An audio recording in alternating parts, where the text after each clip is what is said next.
লা ইলাহা লা ইলাহা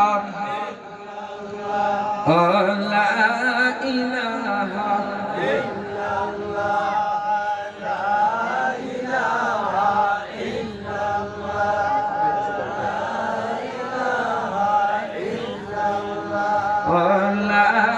ইলাহা حسبي ربي جل الله ما في قلبي لا شب حسبي ربي ما في قلبي لا نور محمد صلى الله لا إله إلا الله لا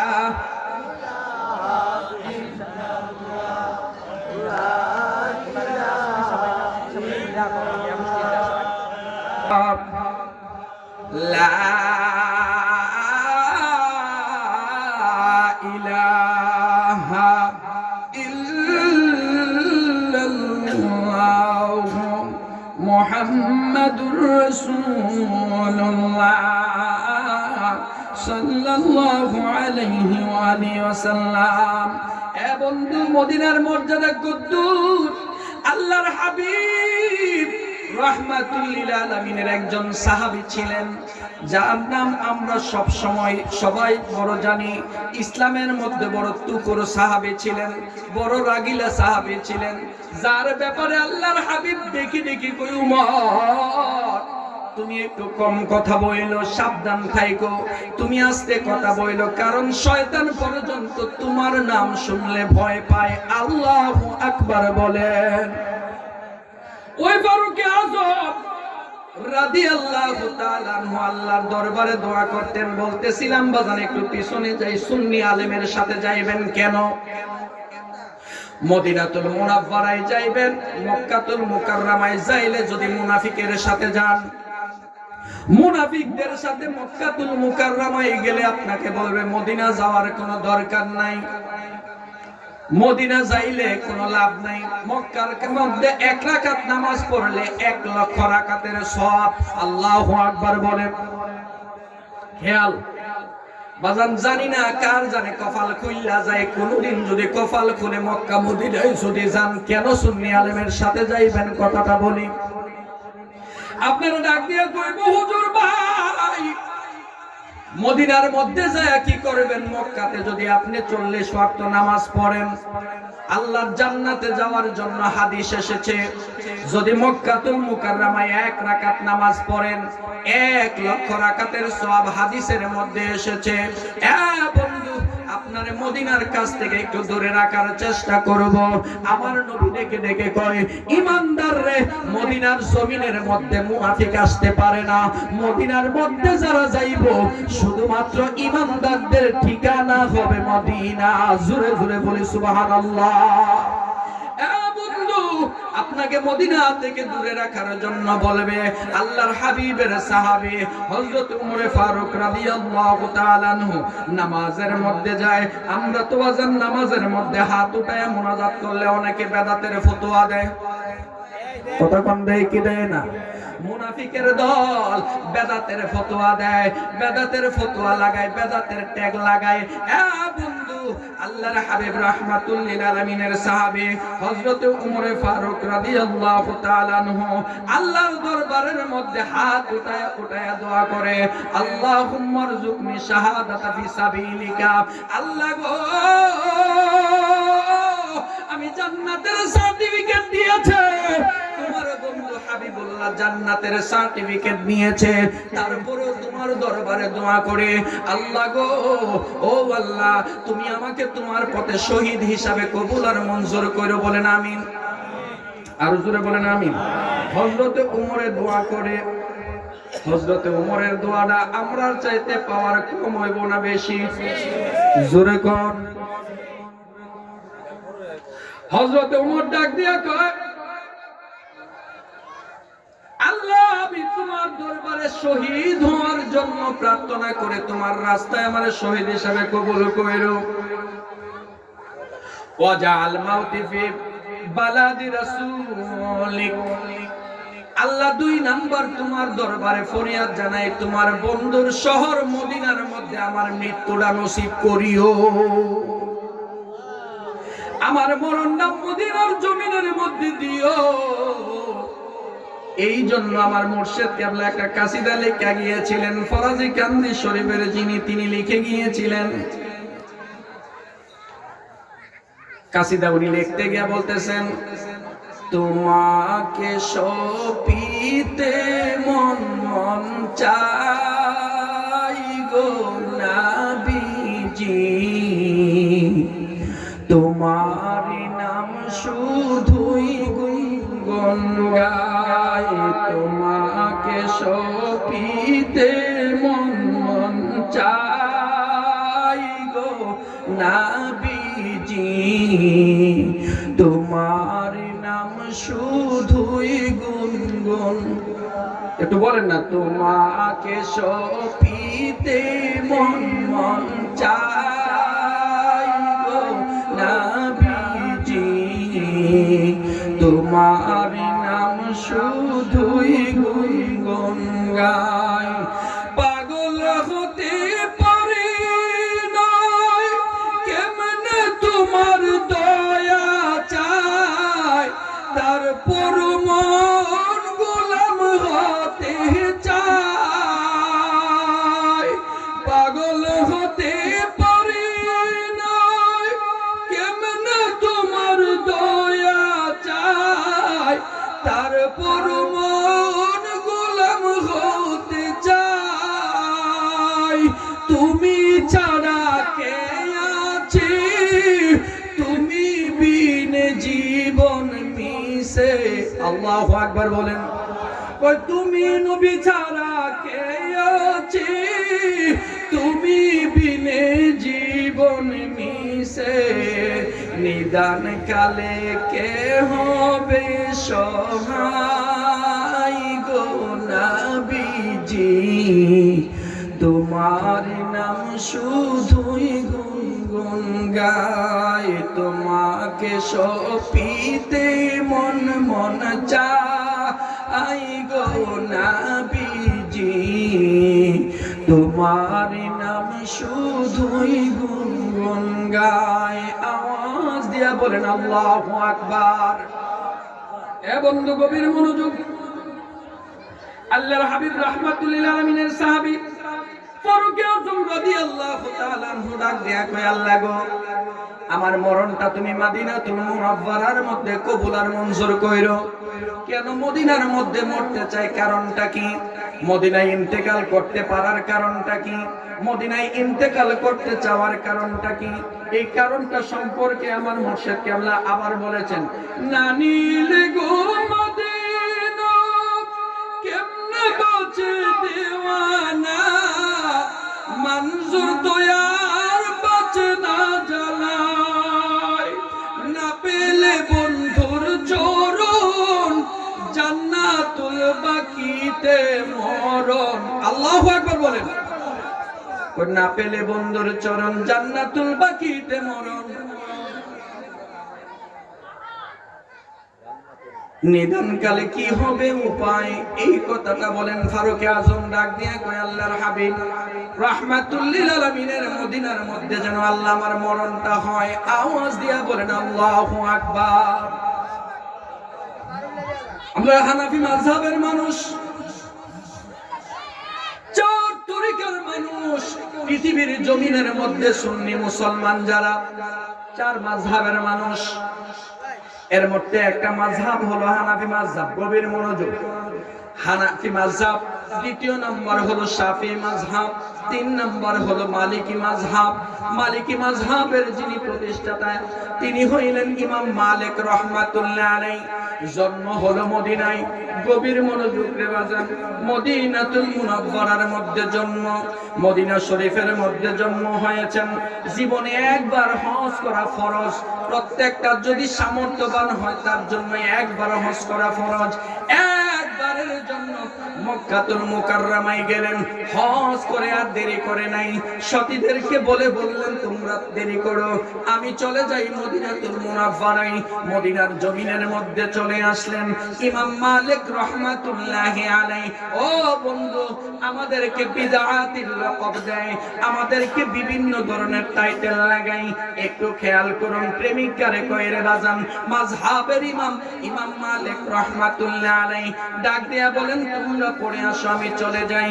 ইমাম মালিক রহমাতুল্লাহ আলাইহি মদিনার জমিনে চলে আসলেন। অন্য বন্ধুরা ডাক দিয়া কই মালিক আসেন না, উমরা করে আসি, পরের বছর ডাক দিয়া কই হজ করে আসি। ইমাম মালিক ডাক দিয়া কই না রে ভাই না,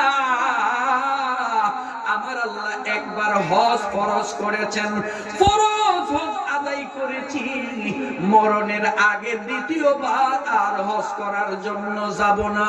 আওয়াজ দিয়া বলি আল্লাহু আকবার। কথাটা শুনতে কেমন জানি একটু লাগে লাগে মনে হয়। হজ করতে যাওয়া বড় বালাকা, হজ করতে যে যতবার পারে বারবার যেতে চায়। আজকে ওই স্কুলের মধ্যে একটা কথা আমার এক স্যারের সাথে কথা প্রসঙ্গে বলেছি। মদিনা শরীফের মধ্যে যারা গেছেন না বড় বালা আছেন। আমার বাজান হাজী সাহেব তিনিও এখানে আছেন, যারা গেছেন না বড় শান্তিতে আছেন। মক্কা মদিনায় যারা যান নাই, আমি বলবো আমার ভিতর থেকে, আমার হৃদয়ের কথা থেকে বলবো, আমার অভিজ্ঞতা থেকে বলবো, আপনি বড় শান্তিতে আছেন। যদি একটাবার কোনো কারণে যান, হৃদয় মানবো না, কলজা মানবো না, 2 নাম্বার কত তাড়াতাড়ি আবার যেতে পারেন বলি আল্লাহু আকবার। শুধু বারবার যাইতে মন চাইবো, মন আপনারা শান্তি দিব না। টাকা কয়টা যদি হয় আর কয়টা জমায়া কখন আবার মক্কা মদিনার মধ্যে যায়াম, এটা বড় ভালো জিনিস রে বাজান। ইমাম মালিক রহমাতুল্লাহ আলাইহি কয় না না না, আমি যাব না। কেন যাইবেন না? কারণ কি? কই হুজুর হজ করতে কেন যাইবেন না? কয় আমার মনটা চায় রে, আমি নবীর কদমের মধ্যে ইন্তেকাল করব, মদিনার শরীফের ভিতরের মধ্যে আমার কবরটা হবে, আমার প্রাণ পাখিটা যাবে মদিনা শরীফের মধ্যে। আমি যদি মদিনা চাইরা মক্কার জমিনের মধ্যে যদি যাই, ওই জায়গার মধ্যে যদি আমার ইন্তেকাল হয়ে যায়, তাইলে তো আমি নবীর কদম হারা হয়ে গেলাম, কদমে ইন্তেকাল করতে পারলাম না। নবীর কদমে ইন্তেকাল করতে পারার জন্য আমি মদিনার জমিনে দ্বিতীয়বার ছাইরা আর যাব না। ইমাম মালিক রাস্তা দিয়া যায়, মদিনার জমিনের পাথরগুলোরে দইরা দইরা চুমা খায়। সুবহানাল্লাহ বলেন। ইমাম মালিক রাস্তা দিয়া যায়, মদিনার গাছগুলোরে চুমু খায়। ইমাম মালিক রাস্তা দিয়ে হাইটা হাইটা যায়, মদিনার পাথরগুলোরে বালুগুলোরে মাথার মধ্যে লইয়া মরায়। ছাত্ররা ডাক দিয়ে কই হুজুর এই কাজগুলো কি করেন? এইটা তো কোনো সাহাবীকে করতে দেখি নাই। বাজান রে, মিরপুরের মধ্যে অত বিরোধী মানুষ থাকতে পারেন, নবী ওলির বিরুদ্ধে কথা বলেন না থাকতে পারেন, নবীর শান শুননা নাম শুননা সুম দিলে বেদাতি কইন না থাকতে পারেন। আপনাদের জন্য আলোচনাটা একটু বইলা দিয়া যায়, একটু বিবেক দিয়ে একটু চিন্তা করবেন। ভাই তোমার যেমনে মন চাই এমনে চলো, যে রাস্তা দিয়ে মনে চাই ওই রাস্তা চলো। আমরা তোমাদের জ্বালাই না, পোড়াই না, আমাদের তোমাদের বেলায় কোনো কথা নাই। কারণ নবীর প্রেমের সাগরের মধ্যে যে ডুব দিছে, পৃথিবীর কোনো ফতুয়াও তার নবীর কাছ থেকে দূরে রাখতে পারে না।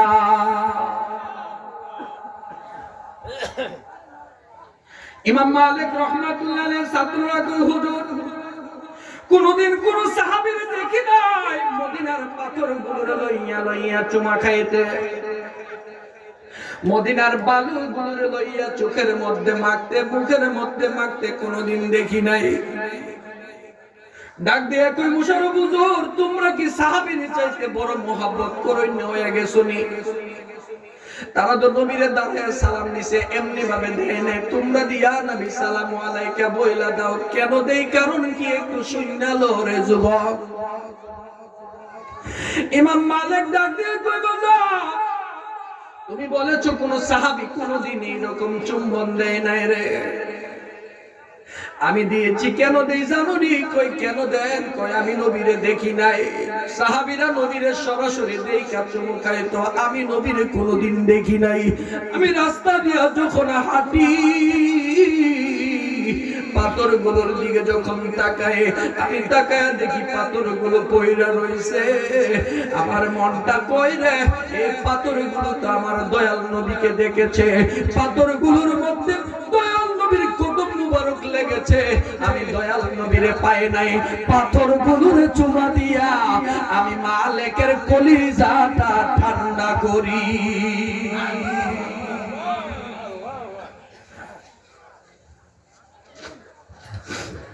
ইমাম মালিক রাহমাতুল্লাহ আলাইহি পাথরগুলোর চুমো দেয়। কই হুজুর গো, মাথার মধ্যে ধুলাগুলো কেন মারে? বুকের মধ্যে মদিনার মাটিগুলো কেন মাগে? আল্লাহর হাবিবের গোলাম ইমাম মালিক ডাক দিয়া কই, বন্ধুরে, ছাত্ররে, শুনেছি হাদিস শরীফের মধ্যে দেখেছি সাহাবায়ে কেরামগণের যখন কোন রকমের কোনো কিছু আল্লাহর হাবিবের কাছ থেকে পাইতো, আমার নবী গোসল মুবারক যদি করতেন, সাহাবীরা গোসলের পানি মুবারক পানিতে পড়তে দিত, মাটিতে পড়তে দিত না। পানিগুলো বোতলের মধ্যে ঢুকাইয়া সাহাবায়ে কেরামগণ ওইগুলোর আতরের মতো ব্যবহার করতেন। আমার কামলেওয়ালা যদি তুতু মুবারক ফালাইতেন, সাহাবায়ে কেরাম মাটির মধ্যে ফালাইতে দিত না। মিরপুরের আব্বারা, ও এলাকার বাবারা, অন্তরের কানটা লাগান। আমি মোশাররফ কোন দিক দিয়ে বুঝাইলে আপনারা নবীর শান বুঝবেন, কি কইলে আমরা নবীর ব্যাপারে একটু মনটাতে মহাব্বত বাড়বো। ও বন্ধু, ইমাম মালিক রাহমাতুল্লাহ আলাইহি বলেন, নবীর সাহাবীরা আল্লাহর হাবিব যদি থুতু বানাইতো, থুতু মুবারককে মাটির মধ্যে পড়তে দিত না, হাতের মধ্যে লয়া কারাকারি লাগতো, চোখের মধ্যে মুখের মধ্যে মাখতো, শরীরের মধ্যে মাখতো।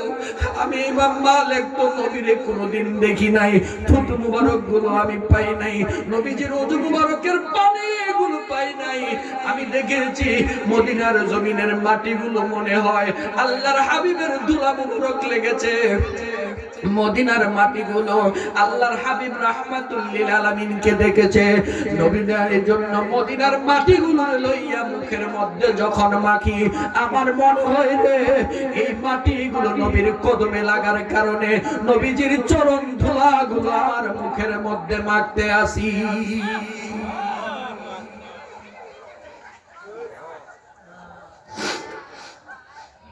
ইমাম মালিক রাহমাতুল্লাহ আলাইহি মদিনার জমিনের মধ্যে কোনদিন জুতা পাও দেয় না, কোনদিন জুতা পাও দিয়া মদিনার জমিনে হাঁটে না। সাথীরা জায়গা ইমাম মালিক জুতা কেন পাও দেন না? ওইদিকে বলতে গেলে তো ইমামে আজম আবু হানিফার ঘটনা মনে এসে যায়। ইমামে আজম আবু হানিফা রাহমাতুল্লাহ আলাইহি আল্লাহর হাবিবের রওজা মুবারকের পাশে দাঁড়াইয়া 15 দিন পর্যন্ত সাহাবীদের ও সাথীদেরকে হাদিসের দরস দেন। 15 দিন পর্যন্ত নবীজির রওজা মুবারক নারায়ে তাকবীর, নারায়ে রিসালাত, প্রধান বক্তা মহোদয়ের আগমন, আল্লামা আল হযরত মাওলানা ওলিউল্লাহ আশিকি হুজুরের আগমন। সকলে বলি মারহাবা। হুজুর আপনারা মিরপুরের জমিনে চলে আসেন, মিরপুরের ভিতরে আছেন, অল্প কিছুক্ষণের মধ্যে ইনশাআল্লাহ আমাদের মাঝে চলে আসবেন। মারহাবা বলি। এই জন্য আগমনে আপনাদেরকে তাকবীরটা দিলাম। একটু জিকির করি লা ইলাহা ইল্লাল্লাহ।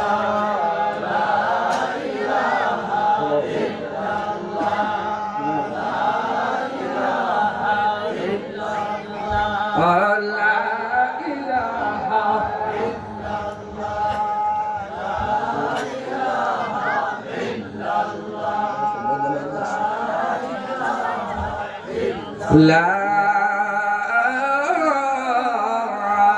ইলাহা ইল্লাল্লাহু মুহাম্মাদুর রাসূলুল্লাহ সাল্লাল্লাহু তাআলা আলাইহি ওয়াসাল্লাম। জোরে জোরে বলি সুবহানাল্লাহ। গভীর মনোযোগ। আমরা ইয়া নবী সালাম আলাইকা বললে বেদাতের বলিয়া উড়াই, নবীজির নাম মুবারক শূন্য চোখে লাগাইলে বেদাতের ফতোয়া ওড়ায়। হানাফি মাযহাবের প্রতিষ্ঠাতা বাজান যে মানুষটা ৯৯ বার আমার আল্লাহকে স্বপ্ন যুগে দেখেছে, আরো আওয়াজ দিয়া বলেন না সুবহানাল্লাহ। ৯৯ বার আমার আল্লাহকে স্বপ্ন যুগে দেখেছে। কেমনে দেখছে উনি এটা বর্ণনা করে না, বলে আমি দেখছি যেমনি আল্লাহরে দেখার। আল্লাহু আকবার বলেন। ৭০,০০০ কোরআনের খতম দিয়েছেন যেই কবরের মধ্যে উনি শুয়ে আছেন, চতুর্পার্শ্বে দাঁড়াইয়া। আল্লাহু আকবার। রমজানুল মুবারকের মধ্যে ৬২ খানা খতম দিতেন শুধুমাত্র এক মাসে। আল্লাহু আকবার বলেন। বন্ধু, ইমামে আজম আবু হানিফা রাহমাতুল্লাহ আলাইহি মদিনাতুল মুনাওয়ারায়, মদিনার মধ্যে ইমাম আজম আবু হানিফা 15 দিন পর্যন্ত ছাত্রদেরকে দরস দেয়। 15 দিনের ভিতরের মধ্যে কোনো হাম্মাম খানায় যায় না, 15 দিনের ভিতরের মধ্যে কোনো বাথরুমে যায় না, 15 দিনের ভিতরের মধ্যে কোনো টয়লেটের মধ্যে যায় না। ছাত্ররা একজন আর একজনের সাথে ডাক দিয়ে কই কারণ কি? হুজুরের কি কোনো প্রাকৃতিক প্রয়োজন হয় না রে?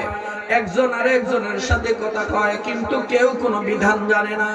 15 নাম্বার দিন ইমামে আজম আবু হানিফার চেহারাটা ফুলে গেছে।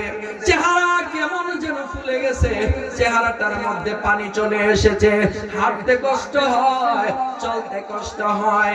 ডাক দিয়া কই ছাত্ররা তোমরা একটা কাজ করো। কই কি গো হুজুর, কি করব? হুজুর কি করার জন্য আপনি বলেন। ইমামে আজম বলেন তোমরা সবাই মিলে আমার একটু কোলে করে মদিনার বাইরে নিয়ে যাও। আওয়াজ দিয়া বলেন আল্লাহু আকবার। হুজুর বাইরে কেন নিব? ওই হেরেমের বাইরের মধ্যে আমারে নিয়ে যাও, মদিনার এরিয়ার যদ্দুরাসের বাইরে নিয়ে যাও, আমি আর পারি না, আমারে মদিনার বাইরে নিয়ে যাও। ছাত্ররা ধরাধরি করে মদিনার বাইরে নিয়ে গেলেন। মদিনার এরিয়া বাজান ছোট রকমের এরিয়া নয়, মদিনা বিশাল বড় এরিয়া রে বাবা। মদিনার এরিয়ার বাহিরের মধ্যে নিয়ে গেল। উনি প্রাকৃতিক প্রয়োজন, প্রস্রাব পায়খানার প্রয়োজন সারলেন। আয়েশা সবাই ডাকিয়া কই হুজুর কি হইছে, কেন আসলেন? কই আমি আজকে 15 দিন যাবত প্রস্রাব পায়খানা করতে পারি না। হুজুর শারীরিক কোনো অশান্তি নাকি কোনো অস্বস্তি নাকি? কই না না, শারীরিক কোনো অসুবিধা নয়। তাইলে কেন পারেন না? আজম ডাক দিয়া কয় আমি পারি না রে, প্রথম দিন থেকে আজ পর্যন্ত আমার প্রয়োজন দেখা দিয়েছে প্রতিদিন, আমি করতে পারি নাই। কই কেন পারেন নাই? আমরা দিয়ে পারছি। ইমামে আজম ডাক দিয়া কই যেই জায়গার মধ্যে খোদার আরশের চাইতে দামি যিনি শুয়ে আছেন, আমি ইমাম আজম কেমন করে রে ওই জায়গার মধ্যে প্রস্রাব পায়খানা ত্যাগ করি? আওয়াজ দিয়া বলেন আল্লাহু আকবার। বাবা প্রেমের সাথে কোনো দলিল লাগে না, প্রেমের সাথে কোনো দলিল সরে না। কেন জানেননি? এইটা যদি বলেন কইবেন আবার কইতে পারে আপনারা না। কিছু কিছু আছে কিন্তু তারা কান পাইতে শুনবো, কাল হয় কিন্তু এটার বিরুদ্ধে ফতোয়া দিব, কালকেই কিন্তু বিরুদ্ধে লাগিয়া যাইব। ও ভাই তোমারে জানার জন্য বলি, আমি মুশাররফ এতক্ষণ বললাম ইমাম আজমের কথা, ইমাম মালিকের কথা বললাম না রে না, তুমি ইমাম আজমকে মানো না, তুমি তো ইমাম মালিককে মানো না, তুমি যারে মানো তারে দিয়ে কয় তুমি তো মানো সাহাবী, ঠিক কিনা বলেন? সাহাবীদেরকে তুমি মানো। এবার আসেন মালিক ইবনে সিনান, আল্লাহর হাবিব গেলেন উহুদের জমিনে। উহুদের জমিনের মধ্যে যাওয়ার পর আল্লাহর হাবিবের দাঁত মোবারক গুলো শহীদ হয়ে গেল, রক্ত মোবারক গুলো ফিনকি দিয়ে পড়তে লাগলো। আমার নবীর মুখ মোবারক রক্তের ধারায় পড়ে গেল রে বাবা। আল্লাহর হাবিব ডাক দিয়ে কই সাহাবীরা রে, কে আছো রে? আমার রক্তটা একটু ধরবা, আমার রক্তটারে একটু সংরক্ষণ করবা। সাহাবায়ে কেরামদের মধ্যে মালিক ইবনে সিনান সামনে আগায় আসলেন। সুবহানাল্লাহ বলেন। মালিক ইবনে সিনান সামনে চলে আসলেন। আমার নবী ডাক দিয়ে কয় তোমার হাতের মধ্যে লও, মাটিতে যেন না পড়ে। আল্লাহু আকবার। নবীজির রক্ত মোবারক মাটির মধ্যে যেন না পড়ে। মালিক ইবনে সিনান হাতের মধ্যে লইতেছেন, নবীজির রক্ত মোবারক পড়তেছে। আল্লাহর হাবিবের হুশ মুবারক নাই, আল্লাহর হাবিব বেহুশ হয়ে পড়ে আছেন। রক্ত মুবারক গুলো পড়তে পড়তে হাতের কোষটা ভরে গেছে, আর লওয়ার কোন জায়গা। বোতলটা হাফ লিটার, 1 লিটার পানি যদি ডালি থাকবো না কিছু পড়বো? সব থাকবো। হাতের কোষ যদ্দূর এর দূর লইব, এর বেশি লইলে লওয়ার আর সুযোগ। হাতের কোষ যখন ভরে গেছে রে, মালিক ইবনে সিনান মনে মনে চিন্তা করে, দু জাহানের বাদশা নবী বলছি রক্ত মুবারক যেন মাটির মধ্যে না পড়ে। আমি কেমন কইরা রক্ত মুবারক গুলো লইব? যুদ্ধের ময়দানে তো বাজান কোন ডেক দেখছি নাই, যুদ্ধের ময়দানে কোন জিনিস নিয়ে যায় নাই, খালি তলোয়ার অস্ত্র শস্ত্র যা আছে এগুলো। মালিক ইবনে সিনান ডান দিকে তাকায় উহুদ পাহাড়, বাম দিকে তাকায় উহুদ পাহাড়, পিছনের দিকে তাকায় উহুদ পাহাড়, সামনের দিকে তাকায় শুধু শত্রু আর শত্রু। মালিক ইবনে সিনান কই রাখবো রে? ডান দিকে বাম দিকে কোনো জায়গা নাই। নবীর সাহাবী মালিক ইবনে সিনান রাদিয়াল্লাহু তাআলা রক্ত মুবারক খানা লইয়া আর কোন কথা নাই, বিসমিল্লাহ বলে একটা টান মাইরা দিলেন মুখের সামনে। এক কুশ যা ছিল রক্ত মুবারক সবটা খাইয়া নিজের পেটের ভিতরে ঢুকায়া দিছে। রক্ত মুবারক পেটের ভিতরে ঢুকাইছে। আল্লাহর হাবিবের রক্ত মুবারক পেটের ভিতরে ঢুকাইলেন। এরপরে বাকি যেটা আছে এটা আবার লইতে শুরু করলেন, আর একটু পর এইটাও খেয়ে নিছেন। আল্লাহর হাবিবের হুশ মুবারক নাই। অনেক পরিচর্যার পরে আমার নবীর হুশ মুবারক ফিরে আসলো। আল্লাহর হাবিব ডাক দিয়া বলেন, মালিক ইবনে সিনান রক্ত মুবারক গুলো কই আমার কাছে দাও। কই রাখছো?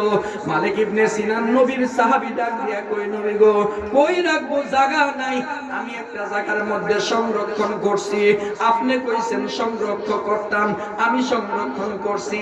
আল্লাহর হাবিব কই করছো? আমার কাছে দাও। নবী গো করছি তো ঠিক, এই জায়গা থেকে বাইর করার কোনো সুযোগ নাই, যাওয়ার সুযোগ আছে, বাইরনের সুযোগ নেই। কোন জায়গারে?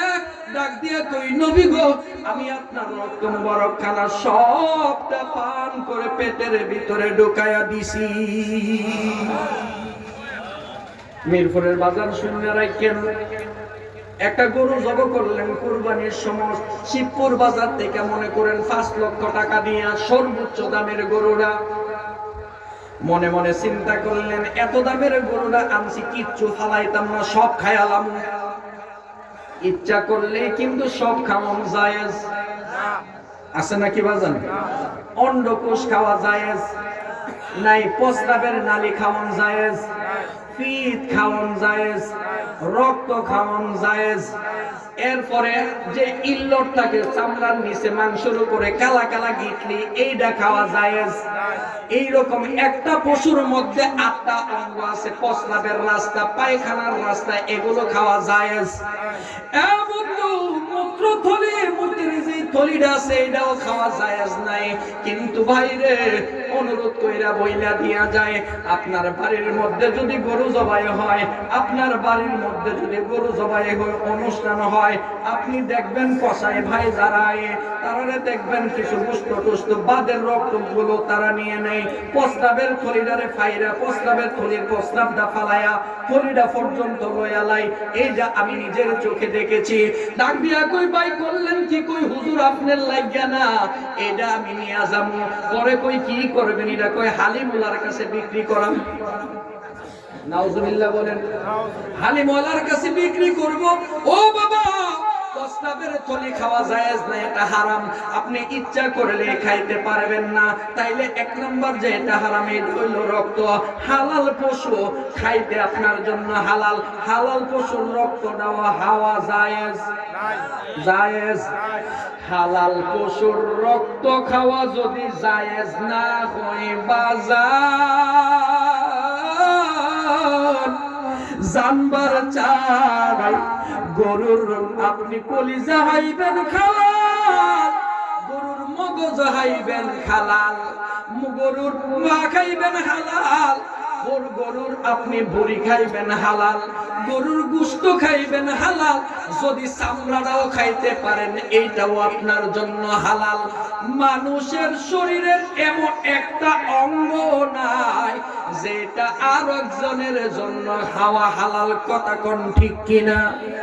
একজন মানুষের শরীরের যা কিছু আছে আরেকজনের জন্য সবটাই হারাম, ঠিক কিনা বলেন? গরুর রক্ত যদি হাওয়ান হারাম হয়, মানুষের রক্ত হাওয়ান কত গুণ হারাম বেশি হওয়ার কথা? কয়েকশো গুণ বেশি, কথা কোন ঠিক কিনা? কয়েকশো গুণ মানুষের রক্ত হারাম হওয়ার বেশি কথা। কিন্তু আল্লাহর হাবিবের রক্ত মুবারক খাইলেন মালিক ইবনে সিনান। নবী আমার ডাক দিয়া কই কই রাখছো? কই ফেডের ভিতরে রাখছি। আমরার মতো মৌলবী হইলে ফতোয়া দিতাম হারাম কাম করছো, তুই তো জাহান্নামী হইছ, তুই বেদাতের ঘরের বেদাতি, তুই জিলাফির ঘরে জিলাফি, তুই সিন্নির ঘরে সিন্নি। নাউজুবিল্লাহ বলেন। এ বন্ধু, আল্লাহর হাবিব রাহমাতুল লিল আলামিন ডাক দিয়া কই সাহাবীরে, মালিক ইবনে সিনান রে, শুননানে রে সিনান, আমি নবীর রক্ত মুবারক যেই পেটের ভিতরে ঢুকাইছে রে, কিয়ামত পর্যন্ত নয়, আল্লাহর জাহান্নামের আগুন চিরদিনের জন্য তার জন্য হারাম। যেই পেটের মধ্যে আমি নবীর রক্ত মুবারক গিয়েছে, ওই পেটওয়ালা মানুষটার জন্য জাহান্নামের আগুন হারাম। আল্লাহু আকবার বলেন। তাইলে বোঝা যায় মালিক ইবনে সিনান কিন্তু আল্লাহর হাবিবের রক্ত মুবারক হালাল হারাম বুঝা খান নাই, শুধুমাত্র নবীর প্রেমে পয়রা মুহাব্বতে খাইছেন, ঠিক কিনা বলেন? জোরে কোন ঠিক কিনা? এবার মুহাব্বতে খাওয়ার কারণে আল্লাহর হাবিব রাহমাতুল লিল আলামিন ফতোয়া দিলেন, ও সাহাবীরে, তোমার জন্য আল্লাহর 8টা বেহেশত ওয়াজিব হয়ে গেছে, যেটা ইচ্ছায় ঢুকতে পারবা। জোরে জোরে বলি সুবহানাল্লাহ। এ বন্ধু, গভীর মনোযোগ। শেষ বেলায় বলে দিয়া যায়, যুবক রে, মদিনার প্রেমে পাগল হয়ে যাও। মুরব্বী বাবা, মদিনার প্রেমে পাগল হয়ে যান। মদিনার প্রেমে যদি পাগল হতে পারেন, খোদার জাতের কসম, আল্লাহর হাবিব কাল কিয়ামতের ময়দানে পাগলা উম্মত গুলোরে সারা জান্নাতে যাবে না।